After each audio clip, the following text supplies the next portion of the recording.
तो इक्वेशन करते हैं। A small block of mass m, a small block of mass 1 kg is released from rest at the top of a rough track. The track is circular arc of radius 40 metre. ठीक, ये radius जो है इसको r बोल देते हैं, 40 metre radius का track है। ठीक, अच्छा, block slides along the track without toppling and a force of friction acts on it in the direction opposite to the instantaneous velocity। ठीक है, वो तो ऑब्वियस ही है, ब्लॉक इस तरह से स्लाइड करेगा तो फोर्स ऑफ फ्रिक्शन जो है अपोजिट डायरेक्शन में एक्ट करेगा। अच्छा, क्या बोलता है, the work done in overcoming the friction up to the point Q as shown in the figure is 150 joules. तो सपोज ये पॉइंट जहां से ये ब्लॉक शुरू हुआ, सपोज ये पॉइंट A है, तो A से Q पहुंचने में जो work done in overcoming friction, friction के फोर्स के अगेंस्ट में वर्क करने के लिए, क्योंकि फ्रिक्शनल फोर्स जो है किस डायरेक्शन में एक्ट करेगा, जनरली इस डायरेक्शन में एक्ट करेगा, तो इसके अगेंस्ट में काम करना पड़ रहा है। ठीक है, बेसिकली ग्रेविटेशनल फोर्स को काम करना पड़ रहा है इसके अगेंस्ट में, और ब्लॉक जो है स्लाइड करके इवेंचुअली यहां पे आ गए। ठीक, तो वर्क डन अगेंस्ट फ्रिक्शन जो है वो 150 जूल्स है। तो क्या पूछा है, the speed of the block when it reaches the point Q।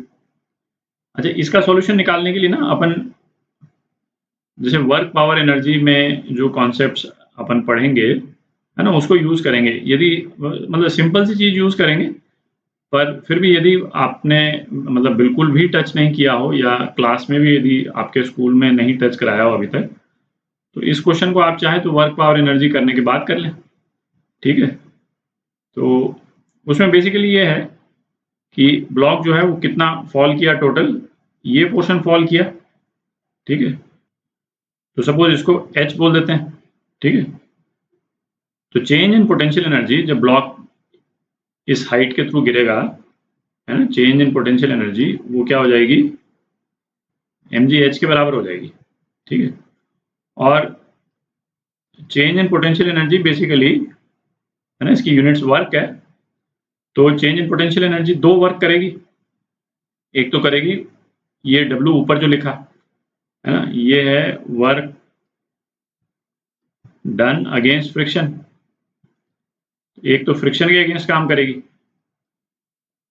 और जितनी एनर्जी बच जाएगी वो ब्लॉक को काइनेटिक एनर्जी देगी बेसिकली, है। तो ये वाला जो सेंटेंस है ना, ये वर्क पावर एनर्जी में तो आप इसको डील कीजिएगा ही, बट चूंकि सिंपल सा कॉन्सेप्ट है तो हो सकता है आपको क्लास में भी कराया हो, तो इसको अपन यूज करेंगे। तो H जो है वो कितना है ना, ये रेडियस R है, तो R साइन थीटा है, H R साइन थीटा, तो इसको हम लिख लेते हैं। तो mg R sine theta is equal to W plus half mv square. mg R sine theta कितना हो गया, 1 into 10 into R sine theta, मतलब 40 into 1/2 is equal to 150 plus mv square by 2। ठीक है, तो इसको आप सॉल्व कीजिएगा तो v स्क्वायर 100 आ जाता है। ठीक है, m की वैल्यू 1 डाल दें यहाँ, तो v जो है वो 10 मीटर पर सेकंड आ जाएगा। ठीक है, तो पॉइंट Q पे जो ब्लॉक की वेलोसिटी है वो कितनी हो जाएगी, 10 मीटर पर सेकंड। ठीक है, तो ये A पार्ट का आंसर हो गया, तो ये ऑप्शन बी करेक्ट है इसका। तो बी पार्ट के लिए जगह बना लेते हैं। सेकंड पार्ट करते हैं।